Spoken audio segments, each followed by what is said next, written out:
চিংড়ি মাছের কমন আইটেমগুলোর মাঝে একটি হচ্ছে চিংড়ি মাছের দো পেঁয়াজা। ও আচ্ছা, চিংড়ি তো আসলে পোকা, একে মাছ বলা যাবে না।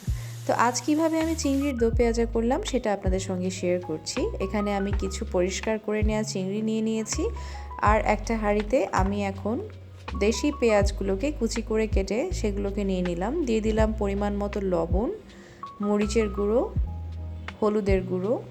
মরিচের গুঁড়োটা হলুদ থেকে একটু বেশি নিলাম, আর দিয়ে দিলাম ধনিয়ার গুঁড়ো। এখন 5-6টা কাঁচামরিচকে মাঝখান থেকে ফালি করে সব কিছুকে ভালোভাবে একটু মেখে নিচ্ছি। পেঁয়াজটাকে ভালোভাবে কচলে কচলে মাখছি যেন এর গা থেকে কিছু রস বেরিয়ে এই জিনিসটাকে একটু জুসি ভাব দেয়। তো ভালো করে মাখা হয়ে গেলে এখন বেছে কেটে পরিষ্কার করে ধুয়ে নেওয়া চিংড়ি মাছগুলোকেও অ্যাড করে দেব।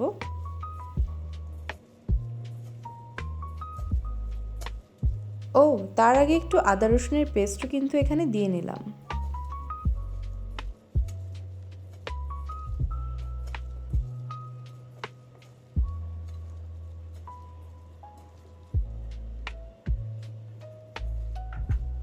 খুব সাবধানে আলতোভাবে এটা মাখতে হবে, নয়তো চিংড়ির দাড়ি গোঁফ দিয়ে আমার হাতটা ক্ষত বিক্ষত হয়ে যাবে।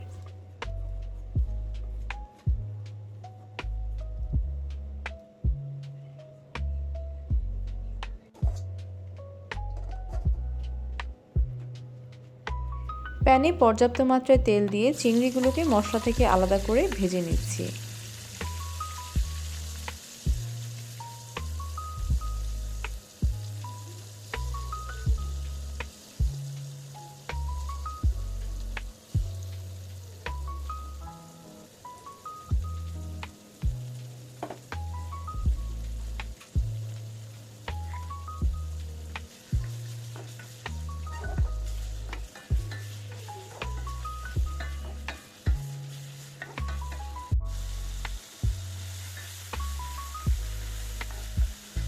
সুন্দরভাবে লাল লাল করে ভেজে নিয়ে এখন এই যে প্যানে আমার মশলাটুকু রয়ে গেল, মাখিয়ে নেওয়া মশলাটুকু, সেগুলোকে উপরে বিছিয়ে দিচ্ছি।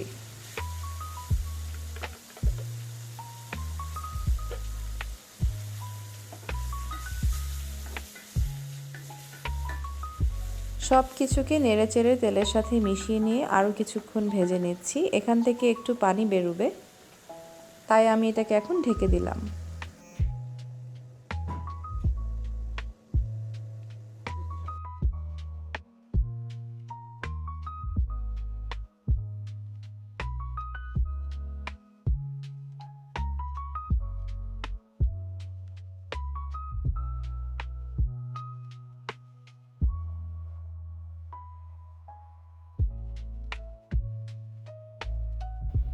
সো হাফ কুক কিন্তু হয়ে গিয়েছে। এখন ঢাকনা খুলে এটাকে আরেকটু নেড়েচেড়ে রান্না করে নিচ্ছি, আর পাতিলে থাকা বাকি মশলাটুকুর সঙ্গে পানি মিশিয়ে অ্যাড করে দিলাম। এখন আমি এখানে একটা টমেটো মিক্স করে দিব। টমেটোটাকে প্যাকেট থেকে বের করে একটু ধুয়ে নিচ্ছি।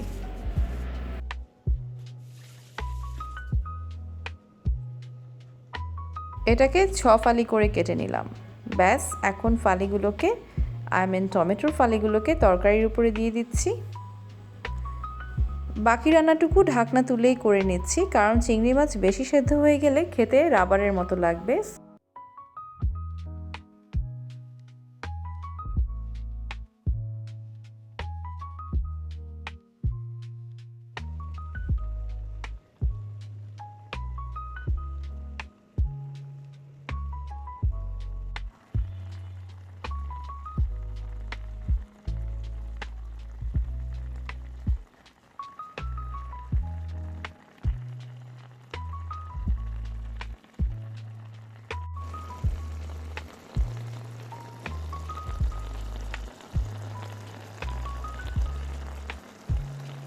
যতটুকু ঝোল আমি রাখতে চাচ্ছি সেই অ্যামাউন্টে ঝোল চলে এলেই চুলা নিভিয়ে আমি রান্নাটা কমপ্লিট করে নিলাম। তো হয়ে গেল আজকে খুবই মজাদার ইয়াম্মি একটা চিংড়ির দো পেঁয়াজের রেসিপি।